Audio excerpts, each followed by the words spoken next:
Hello, today I'm going to demonstrate how to download your Freestyle Libre audit tool data using the Derby data.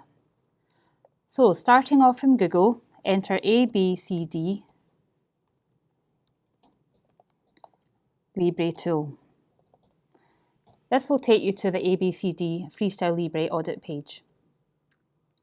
On the right hand side you can access the online tool and you need to be connected to N3 to do this. It will ask for your username and password, which will have been provided from ABCD when you registered. Enter your password and log on. This is where your team will have entered all the patient data so far. To export and analyse the data that's available to you, click on Export Data at the top, click on Basic Output, and there are written instructions on how to run your analysis, but you may find it easier to watch the videos which Harshal and Iz have kindly put together.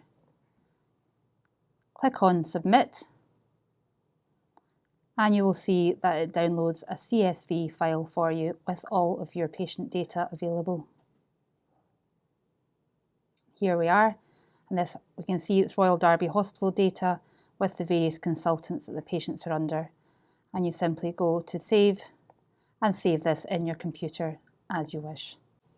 Thank you.